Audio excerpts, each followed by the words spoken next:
इससे पहले हम जो प्रोग्रामिंग अप्रोच कर रहे थे that was your functional programming approach. उसमें हम फंक्शंस बना रहे थे, उनको कॉल कर रहे थे, ठीक है। बट जो पाइथन है आपकी वो दोनों प्रोग्रामिंग अप्रोचेस को फॉलो करती है, फंक्शनल प्रोग्रामिंग अप्रोच को भी और ऑब्जेक्ट ओरिएंटेड प्रोग्रामिंग अप्रोच को भी, ठीक है। ऑब्जेक्ट ओरिएंटेड प्रोग्रामिंग अप्रोच हम पहले भी पढ़ चुके हैं। जावा हमने जो लैंग्वेज कवर की थी, जावा जो लैंग्वेज थी it was based on object oriented programming approach, ठीक है। It is the most popular approach to solve a programming problem. इसका मेन कंसेप्ट क्या होता है पता है किसी बच्चे को? ऑब्जेक्ट ओरिएंटेड प्रोग्रामिंग में हम क्या करते हैं? किसी बच्चे को याद है कुछ? यस, पूनम बताइए।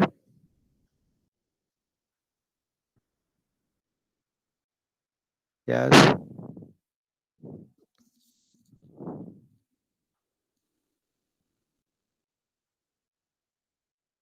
कोई भी बच्चा बता दे, पूनम, रवीना।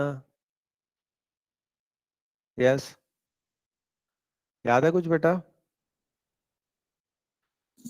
जो ऑब्जेक्ट ओरिएंटेड प्रोग्रामिंग अप्रोच है हमारी, वो हमारी ऑब्जेक्ट्स बेस्ड होती है।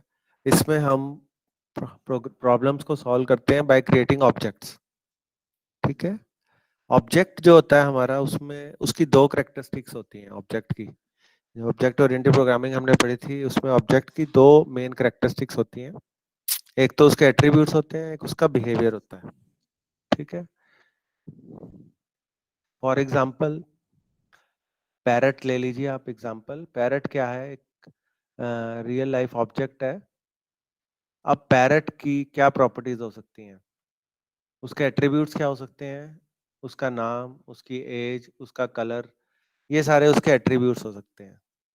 उसका बिहेवियर क्या हो सकता है? उसका बिहेवियर हो सकता है सिंगिंग, डांसिंग, स्पीकिंग, कुछ भी जो वो पैरट कर सकता है, ठीक है। तो जो मेन कंसेप्ट है ऑब्जेक्ट ओरिएंटेड प्रोग्रामिंग का पाइथन में, उसका मेन फोकस रहता है रीयूजेबिलिटी पे। रीयूजेबिलिटी का मतलब है कि हम ऐसा कोड बनाएं जो कि दोबारा रीयूज हो सके। मान लीजिए हम कोई ऐसी क्लास बना लें, वो क्लास को हम आगे इनहेरिट कर लें उसकी प्रॉपर्टीज को किसी और क्लास में, ठीक है। इस कंसेप्ट को हम कहते हैं ड्राई, डोंट रिपीट योरसेल्फ। मतलब जो आपने एक बार क्लास या ऑब्जेक्ट क्रिएट कर लिया, उसको आपने दोबारा रिपीट नहीं करना, उसकी प्रॉपर्टीज को यूज करके आप दूसरी क्लास बना लो। यही मेन कंसेप्ट है ऊप्स का पाइथन में, ठीक है। अब पाइथन में जो ऊप्स का कंसेप्ट है उसके कुछ बेसिक प्रिंसिपल्स हैं। सबसे पहले है क्लास। क्लास आपको पता है क्लास क्या होती है? एक टेम्पलेट होती है, एक ब्लूप्रिंट होती है ऑब्जेक्ट का,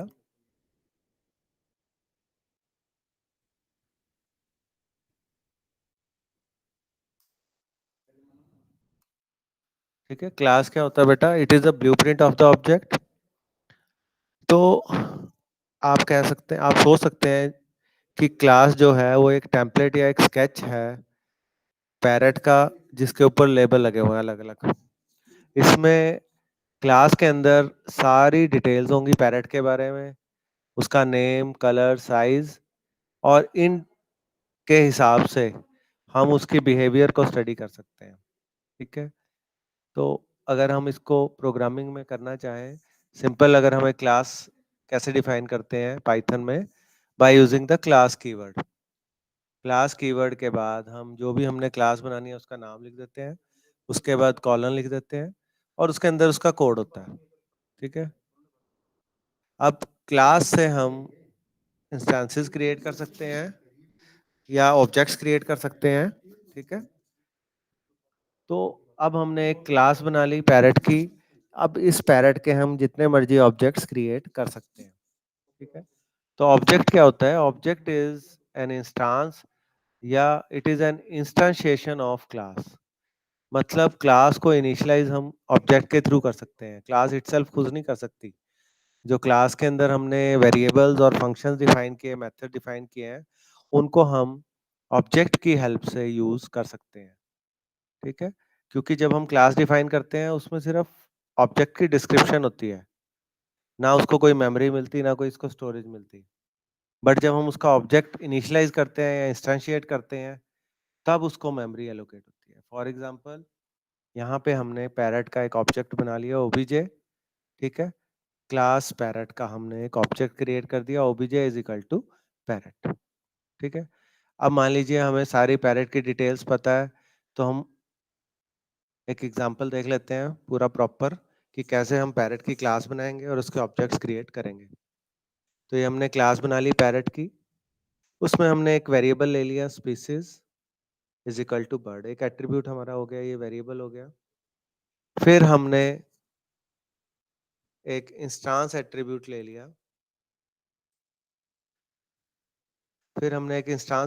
लिया, इंस्टांस एट्रीब्यूट मैं अभी बताऊंगा आपको, इसको हमें इनिट मेथड से इनिशियलाइज करना पड़ता है, ठीक है।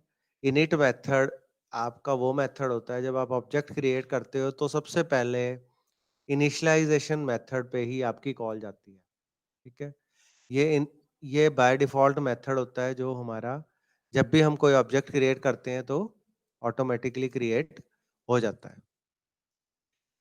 तो यहाँ पे हमने डिफाइन कर दिया इनिशियलाइजेशन मेथड, उसमें हमने 3 एट्रीब्यूट्स दे दिए, सेल्फ, नेम, एज, ठीक है।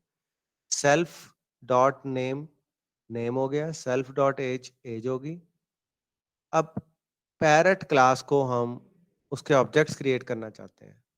पहला मैंने पैरेट लिया, उसको मैंने वेरिएबल दे दिया ब्लू, और उसमें मैंने उसका नाम ब्लू और उसकी एज 10 पास कर दी।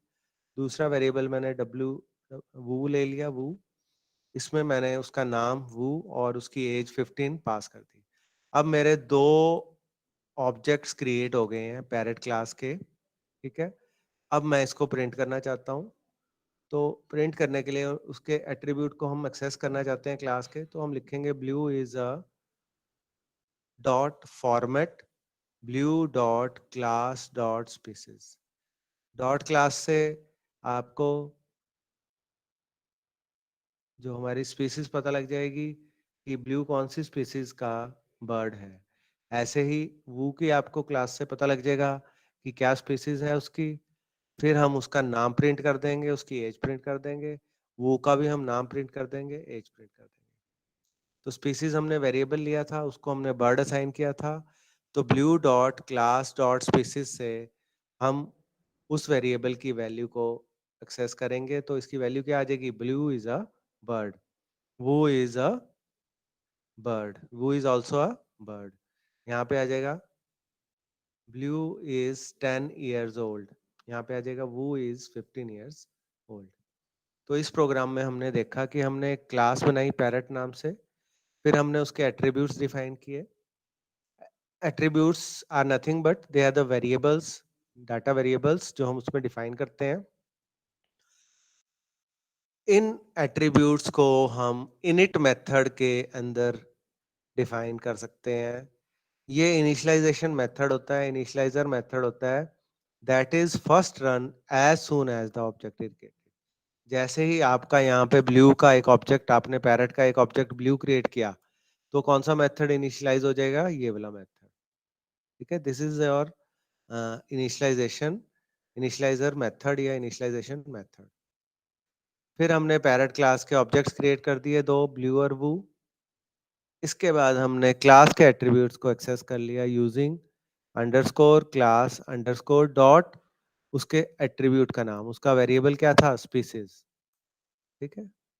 Class attributes are same for all the instances of class. Class के जो एट्रीब्यूट्स हैं या वेरिएबल्स हैं वो सारे ऑब्जेक्ट्स के लिए सेम रहेंगे।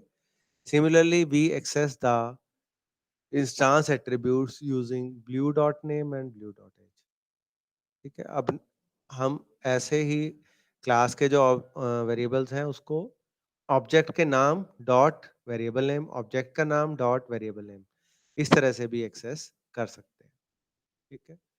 तो ये एक एग्जांपल हो गया सिंपल सा, जिसमें कि हमने एक क्लास डिफाइन की पैरेट की, उस क्लास के अंदर मैंने एक वेरिएबल लिया स्पीसीज, एक इनिशियलाइजेशन मेथड लिया, उसमें मैंने नेम और एज 2 पैरामीटर पास कर दिए। फिर मैंने इस क्लास के 2 ऑब्जेक्ट्स क्रिएट किए, ब्लू और वू, और उसको मैंने जब इनिशियलाइज किया तो उसमें मैंने value they the blue 10 and वो 15। ये वैल्यू आपके जैसे ही ऑब्जेक्ट डिक्लेयर करोगे तो नेम और एज को असाइन हो जाएगी। फिर मैंने उसको प्रिंट किया। ठीक है, ये एग्जांपल क्लियर हुआ बेटा सबको? यस, क्लास और ऑब्जेक्ट का कंसेप्ट समझ में आया कुछ? यस, यस विवेक, पता लगाइए क्लास और ऑब्जेक्ट का कंसेप्ट। सर थोड़ा सा समझ नहीं आया सर। क्या नहीं आया बताओ, क्या चीज नहीं पता लगी? ऑब्जेक्ट क्रिएट करना नहीं पता लगा, क्लास पता लगा? सर जो क्रिएटिंग करते हैं ना ऑब्जेक्ट इसमें, हाँ जी, जो क्रिएटिंग करते हैं ऑब्जेक्ट। ऑब्जेक्ट कैसे क्रिएट करते हैं?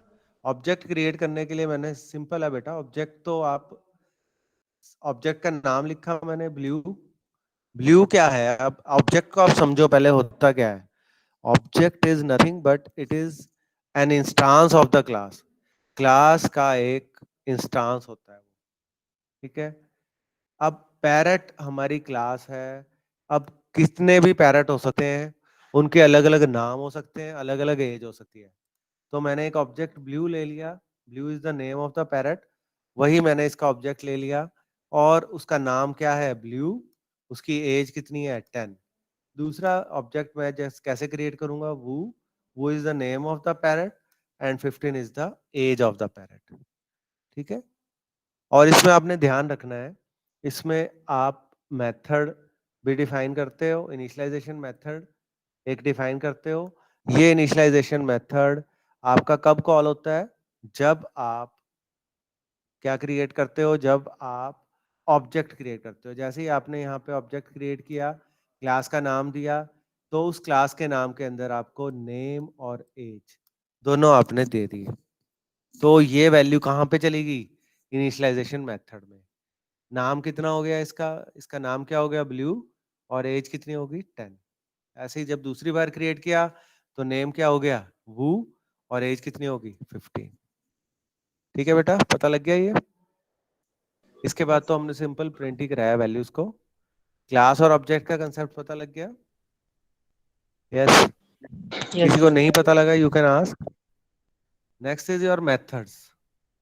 अब ऑब्जेक्ट क्लास के अंदर दो चीजें मैंने बताई थी, एक एट्रीब्यूट होता है, एक बिहेवियर होता है।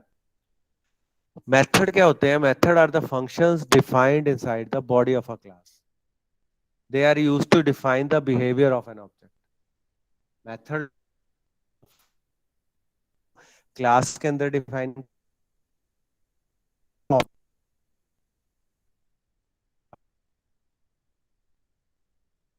वो या सिंगिंग कर सकता है, डांसिंग कर सकता है। हाँ जी,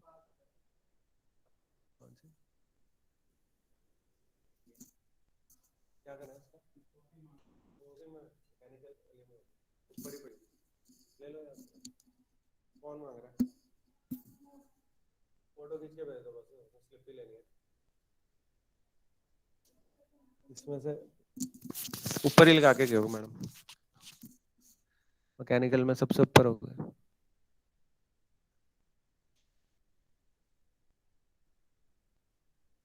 आज की है ना? ठीक है बेटा, तो अब हम पैरेट क्लास ले ली हमने। इस क्लास में सबसे पहले हमने इनिट मेथड को इनिशियलाइज कर दिया। इनिट मेथड को इनिशियलाइज करने के बाद मैंने एक मेथड डिफाइन कर दिया सिंग, क्योंकि सिंगिंग एक फंक्शन हो सकता है, एक एट्रीब्यूट हो सकता है, सॉरी एक बिहेवियर हो सकता है बर्ड का, पैरेट का। तो सिंग में एक सेल्फ हो गया और एक सॉन्ग, इसमें मैंने वेरिएबल पैरामीटर ले लिया। रिटर्न क्या कर रहा है? अपना नाम और सॉन्ग, कौन सा सॉन्ग वो गा रहा है। ठीक है, फिर दूसरा मेथड मैंने डांस डिफाइन कर दिया। दिस डिफाइंस द सेकंड, ये हमारा क्या कर रहा है? Dance is the second method जो सिर्फ उसका नाम बता रहा है। अब मैंने इस क्लास पैरेट का एक ऑब्जेक्ट क्रिएट कर लिया ब्लू, और उसको ब्लू और 10 से इनिशियलाइज कर दिया। तो इसका नाम क्या हो गया? ब्लू। एज कितनी होगी? 10।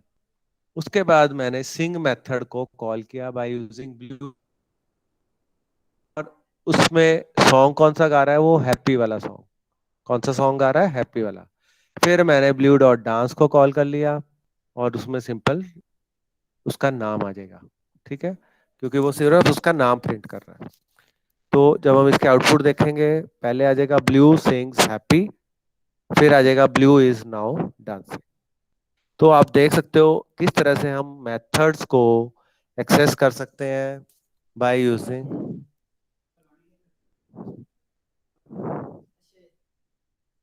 तो इस तरह से हम एक्सेस कर सकते हैं हमारे मेथड्स को क्लास के अंदर। ये समझ में आया बेटा, मेथड कैसे हम एक्सेस करते हैं? जैसे हम वेरिएबल्स को यूज करते हैं, blue dot variable name, object dot variable name, उसी तरह से हम मेथड को भी एक्सेस करते हैं, ऑब्जेक्ट डॉट मेथड नेम, और उसमें जो भी पैरामीटर हो वो पैरामीटर पास कर देते हैं। इसमें सॉन्ग वाला पैरामीटर था पहले मेथड में, तो हमने सॉन्ग पास कर दिया। दूसरा जो हमारा डांस वाला मेथड था, उसमें हमने कुछ भी पास नहीं किया था, तो वो सिंपल उसका नाम रिटर्न कर, ठीक है। तो इस तरह से आपने देखा कि इसमें हमने दो मेथड सिंग और डांस डिफाइन किए थे। ये दोनों इंस्टांस मेथड है, बिकॉज ये हमने ऑब्जेक्ट के ऊपर क्रिएट किया है, ठीक है। क्लियर हो गया ये कंसेप्ट मेथड का? हाँ जी बेटा। हर एक क्लास में बेटा दो चीजें होती हैं, जैसा मैंने शुरू में बताया। एक एट्रीब्यूट्स होते हैं, एक उसका बिहेवियर होता है। एट्रीब्यूट्स होते हैं जो वेरिएबल्स हम पास करते हैं क्लास के अंदर, और बिहेवियर उसके फंक्शंस या मेथड्स होते हैं। तो पहले हमने देखा था कैसे एट्रीब्यूट्स को यूज करेंगे, हमने ऊपर वाले उस एग्जांपल में देखा था। और मेथड्स वाले में हमने देखा कि उसका बिहेवियर या मेथड हम उसमें कैसे डिफाइन करेंगे और उसको कैसे एक्सेस करेंगे, ठीक है। क्लियर हो गया ये मेथड? यस। किसी को कोई डाउट है, you can yes ask. Sir. No sir. Next is inheritance. Inheritance भी हमने पहले पढ़ा हुआ है जावा में। पता है किसी बच्चे को इनहेरिटेंस क्या होता है? यस, याद है किसी बच्चे को? हाँ जी गौरव बताइए, पता है इनहेरिटेंस क्या होता है? एनी आइडिया किसी बच्चे? कोई भी बोल दे बेटा। सर नई क्लास बनानी, एग्जिस्टिंग क्लास की डिटेल्स उठा के। Very right. कोई हमने पहले पहले क्लास बनाई हुई है, उसी क्लास के एट्रीब्यूट्स और मेथड्स को मैं यूज करना चाहता हूँ, उसी क्लास के वेरिएबल्स और मेथड्स को मैं यूज करना चाहता हूँ। तो मैं जो नई क्लास बनाऊंगा, मैं उसी क्लास की प्रॉपर्टीज को इनहेरिट कर लूंगा, ठीक है। तो इसमें पेरेंट क्लास और चाइल्ड क्लास वाला कंसेप्ट होता है। अगर आपको याद हो, जावा में भी हमने पढ़ा था। पेरेंट क्लास कौन सी होगी? जो पुरानी क्लास है। चाइल्ड क्लास कौन सी होगी? जो क्लास उस पेरेंट क्लास की प्रॉपर्टीज को इनहेरिट करेगी, ठीक है। उसको हम बेस क्लास भी कह देते हैं, पेरेंट क्लास भी कह देते हैं। और जो जो क्लास उसकी प्रॉपर्टीज एक्सेस करती है, उसको हम डिराइव्ड क्लास या चाइल्ड क्लास भी कह देते हैं, ठीक है। तो इनहेरिटेंस का अगर डेफिनेशन देखें, it is a way of creating a new class by using the details of the existing class without modifying it. The newly formed class is a derived class or child class. Similarly, existing class is a base class or parent class. इसका भी example देख लेते हैं। ये हमने एक bird की class बनाई, इसमें इनिशियलाइजेशन मेथड, कंस्ट्रक्टर्स आपने पढ़े थे ना, ये कंस्ट्रक्टर की तरह ही काम करता है बेटा। ये जो इनिशियलाइजेशन मेथड है, दिस इज अ कंस्ट्रक्टर। जावा में कंस्ट्रक्टर पढ़े थे ना। ये मेथड डिफाइन कर दिया हमने इसमें, हु इज दिस और स्विम, दो मेथड मैंने इसमें डिफाइन कर दिए। और एक इनिशियलाइजर मेथड मैंने, या आप कंस्ट्रक्टर कह सकते हो, इसमें डिफाइन कर दिया। फिर मैंने बर्ड वाली क्लास की मेथड्स को यूज करके मैंने एक चाइल्ड क्लास बना दी, पेंगुइन। अब देखिए इसमें ध्यान से कि मैं कैसे इनहेरिट करूंगा। क्लास पेंगुइन, उसके ब्रैकेट में मैंने लिख दिया बर्ड। इसका मतलब है जो पेंगुइन क्लास है वो कौन सी क्लास की प्रॉपर्टीज यूज कर रही है?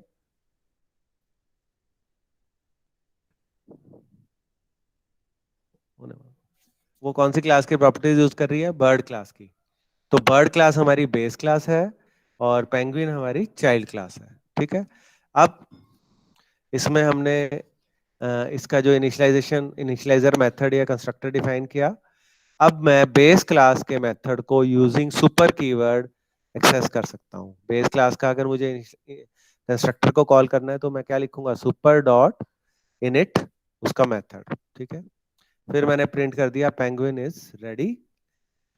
फिर मैंने उसके दो मेथड थे जो हु इज दिस और हु इज दिस ऊपर वाले का उठा लिया, उसको ओवरराइड कर दिया। फिर एक नया मेथड इसमें डिफाइन कर दिया रन, ठीक है। फिर मैंने पेंगुइन का एक ऑब्जेक्ट बना लिया पैगी। पैगी ऑब्जेक्ट से मैंने who is this function call कर लिया, एक स्विम फंक्शन कॉल कर लिया, एक रन कॉल कर लिया। जब हमने ऑब्जेक्ट क्रिएट किया तो सबसे पहले हमारा कंस्ट्रक्टर रन होगा। कंस्ट्रक्टर में क्या प्रिंट करा रहे हैं, पेंगुइन इज रेडी। फिर हु इज दिस कॉल किया तो हमारा क्या प्रिंट हो जाएगा, पेंगुइन। फिर उसके बाद हमारा स्विम में हमारा आ गया स्विम फास्टर, ठीक है। तो आप देख सकते हो सुपर कीवर्ड की हेल्प से हम कैसे कैसे हमने इसमें इनहेरिटेंस को फॉलो किया है। एक हमारी बर्ड क्लास थी, उस बर्ड क्लास की प्रॉपर्टीज को यूज करके हमने पेंगुइन एक नई क्लास बना ली। बर्ड हमारी पेरेंट क्लास होगी, पेंगुइन हमारी चाइल्ड क्लास होगी। हमने उसके मेथड्स भी यूज कर लिए पेरेंट के, और अपना नया मेथड रन भी बना लिया, ठीक है। क्लियर हो गया ये? यस। तो इस प्रोग्राम में हमने दो क्लासेस, यस, तो इस प्रोग्राम में हमने दो क्लासेस बना ली, bird parent class, penguin child class. और चाइल्ड क्लास ने उसके इनहेरिट कर लिए फंक्शंस, स्विम वाला कर लिया, हु इज दिस वाला कर लिया, और रन उसने एक नया मेथड बना दिया। सुपर फंक्शन हमने यूज किया इनिशियलाइजर मेथड के अंदर। इससे हम पेरेंट क्लास के इनिशियलाइजर मेथड को एक्सेस कर सकते हैं, ठीक है। क्लियर हो गया बेटा इसका कंसेप्ट? यस। इनहेरिटेंस का कंसेप्ट क्लियर हुआ? Yes. Yes sir. Next is encapsulation. Encapsulation भी हमारा एक ऑब्जेक्ट ओरिएंटेड कंसेप्ट है जो हमने जावा में पढ़ा था। एनकैप्सुलेशन का मतलब है हम डाटा को हाइड कर देते हैं बेसिकली। प्रोटेक्शन के, सिक्योरिटी के पॉइंट ऑफ व्यू से ये प्रॉपर्टी आपकी यूज होती है। पाइथन में हम जो हमारा एक्सेस करने का मेथड है, वेरिएबल्स और मेथड्स को एक्सेस करने का जो तरीका है उसको हम रिस्ट्रिक्ट कर सकते हैं। इसका फायदा क्या है एनकैप्सुलेशन का, इससे जो हमारा डाटा है वो डायरेक्ट मॉडिफिकेशन से बच जाता है। पाइथन में जैसे जावा में हम प्राइवेट वेरिएबल डिक्लेयर कर देते थे, प्राइवेट डिक्लेयर कर देते थे, ठीक है। तो पाइथन में प्राइवेट वेरिएबल्स को हम अंडरस्कोर से रिप्रेजेंट करते हैं, या तो सिंगल अंडरस्कोर या डबल अंडरस्कोर, ठीक है। तो इसका एक एग्जांपल देख लेते हैं। एक हमने क्लास बनाई कंप्यूटर, ये उसका इनिशियलाइजर मेथड हो गया। उसका मैक्सिमम प्राइस हमने दे दिया 900। फिर हमने एक मेथड सेल बनाया। फिर हमने सेट मैक्स प्राइस बनाया। फिर हमने कंप्यूटर क्लास का एक ऑब्जेक्ट सी क्रिएट कर लिया और उसके मेथड को कॉल कर लिया सी डॉट सेल। अब आप देख सकते हैं मैक्स प्राइस के आगे मैंने अंडरस्कोर लगाया हुआ है। इसका मतलब मैक्स प्राइस मेरा क्या है, it is a private variable. Private variable मतलब सिर्फ इसी क्लास के अंदर यूज होगा और कहीं हम इसको यूज नहीं कर सकते। फिर हमने मैक्स प्राइस को चेंज कर दिया, C dot underscore max price is equal to 1000। फिर हमने सी डॉट सेल वाले मेथड को कॉल कर लिया। फिर लास्ट में फिर सेट मैक्स प्राइस कर दिया 1000 और सी डॉट सेल को कॉल कर लिया। अब आप देख सकते हैं इस प्रोग्राम में हमने क्या किया, एक कंप्यूटर क्लास बनाई, फिर एक इनिट मेथड बनाया जो कि मैक्सिमम सेलिंग प्राइस स्टोर कर रहा था कंप्यूटर का। फिर हमने मॉडिफाई करने की कोशिश की प्राइस को, बट हम उसको चेंज नहीं कर सके क्योंकि मैक्स प्राइस हमारा क्या है, मैक्स प्राइस वेरिएबल हमारा क्या है, it is a private variable. यही चीज होती है एनकैप्सुलेशन, कि आप डायरेक्ट मॉडिफिकेशन बचा सको अपने वेरिएबल्स की। तो अगर हमें किसी वेरिएबल या किसी मेथड को डायरेक्ट मॉडिफिकेशन से बचाना है तो हम उसको जावा में तो प्राइवेट कीवर्ड यूज करते थे, बट यहाँ पे हम उस वेरिएबल या मेथड के आगे अंडरस्कोर लगा देते हैं। अंडरस्कोर का मतलब यही है कि वो एक प्राइवेट आपका एक्सेस मॉडिफायर है। ठीक है, क्लियर हो गया बेटा ये? Yes, encapsulation is clear? Yes. Next is polymorphism. Polymorphism का मतलब यही होता है, पॉली का मतलब होता है मैनी, मॉर्फिज्म का मतलब होता है फॉर्म्स।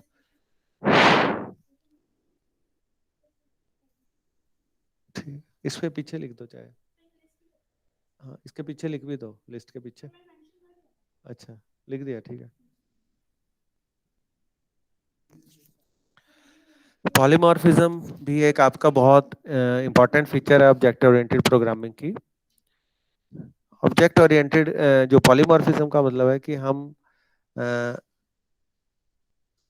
मल्टीपल फॉर्म्स में एक ऑब्जेक्ट को यूज कर सकते हैं। फॉर एग्जांपल, अगर हमें शेप को कलर करना है तो शेप काफी हो सकती हैं। There can be a rectangle, there can be a square, there can be a circle, but उसके लिए हम सेम मेथड यूज कर सकते हैं, कलर, जो कि किसी भी शेप को कलर कर सके। ठीक है, उसको हम कहते हैं पॉलीमॉर्फिज्म। ठीक है, it is the ability to use a common interface for multiple data types. ठीक है, फॉर एग्जांपल, ये हमने वही पैरेट वाली क्लास ले ली, उसमें हमने एक मेथड डिफाइन कर दिया फ्लाई, उसमें प्रिंट करा दिया पैरेट कैन फ्लाई। फिर दूसरा मेथड ले लिया स्विम, उसमें प्रिंट करा दिया पैरेट कैन नॉट स्विम। फिर हमने एक क्लास ले ली पेंगुइन, सेकंड क्लास, उसमें भी हमने एक फ्लाई मेथड ले लिया, एक स्विम मेथड ले लिया। फिर हमने एक फ्लाइंग टेस्ट बर्ड के नाम से मैंने एक इंटरफेस बना दिया। इस इंटरफेस में मैंने कौन से मेथड को कॉल कर लिया, बर्ड डॉट फ्लाई। ठीक है, इसके बाद मैंने पैरट का एक ऑब्जेक्ट बना लिया, पेंगुइन का एक ऑब्जेक्ट बना लिया। फिर इस इंटरफेस में मैंने दोनों ऑब्जेक्ट्स को पास कर दिया। ठीक है, तो इस इंटरफेस में मैं कौन से मेथड को एक्सेस कर रहा हूँ, फ्लाई वाले को। तो जब हम इसको रन करेंगे तो पैरट के लिए, ब्लू के लिए प्रिंट हो जाएगा पैरट कैन फ्लाई, और पेंगुइन के लिए प्रिंट हो जाएगा पेंगुइन कैन नॉट फ्लाई। ठीक है, अब फ्लाई मेथड जो हमारा था दोनों में कॉमन था, पर उन दोनों के काम अलग अलग थे। ठीक है, तो हमने एक कॉमन इंटरफेस लेके इन दोनों मेथड्स को कॉल कर लिया, अदरवाइज आप इनको कॉल नहीं कर सकते थे। ठीक है, तो इसको हम बोलते हैं पॉलीमॉर्फिज्म इनटू मैनी फॉर्म्स। तो जो मेन पॉइंट्स आपको याद रखने वाले हैं, ऑब्जेक्ट ओरिएंटेड प्रोग्रामिंग आपके प्रोग्राम को इजी टू अंडरस्टैंड कर देती है और एफिशिएंट बना देती है। सेकेंडली, जो आपकी क्लास होती है उसका मेन कंसेप्ट यही है कि वो रीयूजेबिलिटी को फोकस करती है, जो उसका कोड है वो रीयूज हो सकता है। डाटा आपका सेफ और सिक्योर रहता है with the concept of data abstraction. Polymorphism से आप सेम इंटरफेस से डिफरेंट ऑब्जेक्ट्स के लिए यूज कर सकते हैं और एफिशिएंट कोडिंग कर सकते हैं। ठीक है, तो ये कुछ प्रॉपर्टीज थी ऑब्जेक्ट ओरिएंटेड प्रोग्रामिंग की, आप पहले भी पढ़ चुके हो, बस इसका थोड़ा सिंटेक्स का फर्क है, वो आप इसमें देख लेना। Just go through this the lecture, मैंने ये ऑलरेडी डाल दिया है, व्हाट्सएप पे भी डाल दिया है, क्लासरूम में भी डाल दिया है। ठीक है, just go through this chapter, कोई दिक्कत हो तो मुझे बताना। ठीक है, ओके बेटा, thank you. Thank you sir.